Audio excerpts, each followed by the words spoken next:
आज पूरे विश्व भर में कैंसर डे मनाया जा रहा है, इसकी अवेयरनेस फैलाई जा रही है और कुछ पेशेंट से हम बातचीत करेंगे, जानेंगे कि उनका किस तरह का एक्सपीरियंस था, उन्हें कब पता चला कि उन्हें कैंसर हुआ है और किस तरह से हमें सिक्योर कर सकते हैं। इसी सब चर्चा पे हम बातचीत करेंगे डॉक्टर आशुतोष से।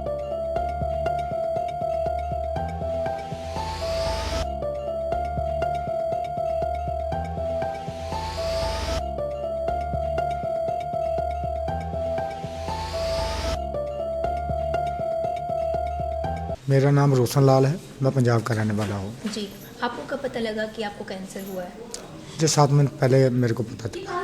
क्या हुआ था, क्या चेंजेस आई थी?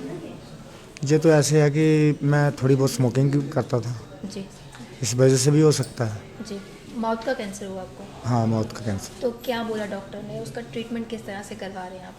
अभी तो अपने कीमो और रेडियोथेरेपी से करवा रहा हूँ, जी, बिना ऑपरेशन के। तो कितनी अभी फ़र्क है आपको?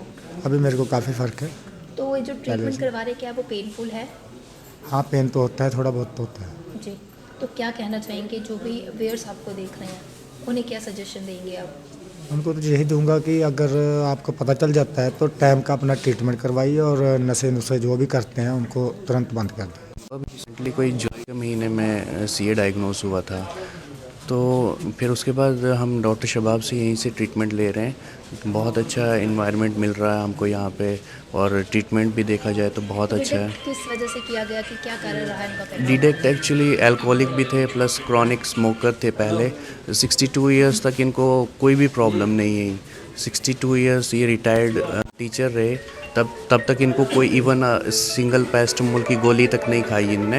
लेकिन उसके बाद अचानक से इनके गले में पेन शुरू हो गया। तो पेन जब शुरू हुआ तो उसके बाद जब डायग्नोसिस के लिए हम डॉक्टर के पास ईएनटी के पास पहुँचे तो उनने डायग्नोस किया कि ये चीज़ हो चुकी है। इनकी कौन सी स्टेज है? अभी तो इनका 4th A स्टेज चल रहा है, लेकिन ये है कि डॉक्टर्स कह रहे हैं कि इसमें तो 40% नियर अबाउट चांसेस रहते हैं कि रिकवर हो जाए।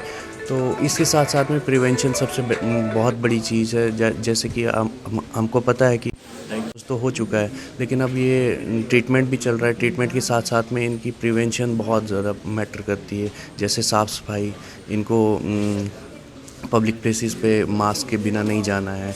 बहुत सारी चीज़ें जैसे खाने पीने में बहुत सारी चीज़ें जो आज के यूथ इन्वॉल्व हो चुका है, जंकी फूड, बाहर का सारा खाने में। बेसिक वही कंसेप्ट है कि जब कैंसर होता है तो वो उन्हीं चीज़ों से आहिस्ता आहिस्ता उन्हीं चीज़ों के रूप में हमारी बॉडी में जाता है और वहीं से सेल डेवलप होते हैं और वो कहीं ना कहीं समय रहते हमें समझ बिल्कुल बिल्कुल prevention is better than cure, वो एक बहुत अच्छा थॉट है और वही लेके इस यूथ को आगे चलना होगा। आपका नाम? मेरा नाम अनीर हुसैन, कहाँ से आए आप? पुंछ से। कौन से आए हैं? तो आपको कब पता लगा कि आपको कैंसर हुआ और किसका हुआ है? मुझे ये गैस होना शुरू हुआ था, डॉक्टर के पास आया जब तो उन्होंने बोला कि आपको ये ऐसा जी। हो गया। तो क्या बताया किस वजह से हुआ आपको? उन्होंने तो बोला नशे की वजह से हो गया। जी, जी, तो क्या कहना चाहेंगे, किस तरह का नशा आप करते थे? सिगरेट पीता था सिर्फ, बस कुछ नहीं। जी, तो क्या कहना चाहेंगे सभी के लिए? ये सिगरेट बंद करना चाहिए, नशा। और मैं डॉक्टर आशुतोष हूँ। मैं रीजनल कैंसर सेंटर में एज ए हेड काम कर रहा हूँ। यहाँ पे ऑन्कोलॉजी डिपार्टमेंट और कैंसर डिपार्टमेंट को हम लुक आफ्टर करते हैं मेडिकल कॉलेज में। वर्ल्ड कैंसर डे 4 फरवरी को पूरी दुनिया में ऑब्जर्व किया जाता है। तो इसका मेन पर्पस होता है कि प्रिवेंशन ऑफ कैंसर पे जो एक नेग्लेक्टेड आस्पेक्ट है उसको कंसंट्रेट करना। और इनफैक्ट मैं तो कहता हूँ कि रोज़ ही जो प्रिवेंशन ऑफ कैंसर है उस पर ध्यान देना चाहिए, क्योंकि अनफॉर्चुनेटली इंडिया में हमारे पास जो पेशेंट्स आ रहे हैं अभी भी, आई विल से अबाउट 70% पेशेंट्स हैं वो एडवांस स्टेज में होते हैं, जिनको इन बेस्ट ऑफ सेंटर्स में भी अगर फैसिलिटीज़ क्रिएट किए जाएँ तो they are incurable. So what I mean to say हमारे रिसोर्सेज जो हमारी एफर्ट्स हैं, ऑफ कोर्स कैंसर ट्रीटमेंट को तो हमने रीइंफोर्स करना ही करना है, लेकिन अगर प्रिवेंशन की तरफ ध्यान नहीं दिया तो सब ये बेकार है। क्योंकि अगर पेशेंट्स हमारे पास 3rd या 4th स्टेज में आते हैं तो despite all best possible efforts we can't cure them. तो किस तरह से कहेंगे आप, प्रिवेंट किस तरह से कर सकते हैं आप कैंसर देखिए, को? इसमें जैसे हम कल कुछ लेक्चर्स ऑर्गेनाइज कर रहे हैं, 2 लेक्चर्स हमने रखे हैं इस पे मेनली। एक तो न्यूट्रिशन का जो आस्पेक्ट है बहुत इंपॉर्टेंट, हम क्या खाते पीते हैं, तो उसको हमने 2 पार्ट्स में डिवाइड किया। हमारे स्पीकर 2 पार्ट्स में डिवाइड करेंगे। एक तो है कि कौन सी हमें खाने चाहिए जो कैंसर से प्रिवेंट करते हैं, और नंबर 2 जब कैंसर हो जाता है तो कैसी डाइट रहनी चाहिए। तो प्रिवेंशन आस्पेक्ट हमने बहुत ही सीरियसली लिया है और गवर्नमेंट ऑफ इंडिया ने बहुत सीरियसली लिया है। In fact lot of funds are and efforts are available for cancer prevention now, specially tobacco control. क्या खाना चाहिए हमें? से हम शुरू में ही ये देखिए, ये बहुत मुश्किल क्वेश्चन है। हमारी डाइट जो वेस्टर्नाइज हो रही है पिछले कुछ 30 सालों से, उससे बिल्कुल ही पैटर्न चेंज हुआ है हमारी लाइफ का। इनफैक्ट अगर आप अपनी हिस्ट्री देखें तो हमारी जो हिस्ट्री थी, हमारे जो पूर्वज थे, उसमें कैंसर के नाम की बीमारी कोई थी नहीं। तो in fact that means this is a invention of a new generation. 200 साल पहले देखें, 300 साल पहले देखें तो कैंसर, हमारी जो पुरानी जो हमारी मेडिकल पद्धतियां हैं उसमें कैंसर का बहुत ही कम जिक्र है। दैट मीन्स कैंसर कम होता था। लेकिन ऑफ लेट जो चेंज ऑफ डाइट आई हैं, I think specially for 50-60 years, I will say tobacco has a lot of role to play. 50% cancer directly indirect और टबैको से रिलेटेड है। जी। तो दिस इज़ महिलाओं वेरी। और पुरुषों में क्या लगता है किस तरह के ज़्यादा कैंसर देखो, महिला में तो ब्रेस्ट कैंसर नंबर 1 हुआ है पहले से। जो पहले बच्चे जाने का कैंसर था वो, उसकी इंसिडेंस कम हुई है। ब्रेस्ट कैंसर ने टेक ओवर किया है। वो टिपिकल एक वेस्टर्नाइजेशन का इन्फ्लुएंस है। क्या कारण लगता है, किस कारण मोस्ट से? लाइकली हमारी जो डाइट है जो वेस्टर्नाइज हुई है, लेडीज़ की ब्रेस्ट फीडिंग बहुत कम हुई है।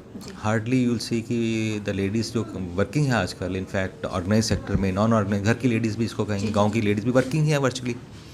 तो ब्रेस्ट फीडिंग 3-4 महीने या 6 महीने से ज़्यादा नहीं हो रही है, जो पहले 2 साल तक चलती थी। क्योंकि ब्रेस्ट फीडिंग एक प्रिवेंशन है, एक जो कैंसर से अगेंस्ट बहुत बड़ी एक प्रिवेंटिव आस्पेक्ट है, जो आजकल लेडीज़ को नहीं मिल रहा ड्यू टू वेरियस रीजंस।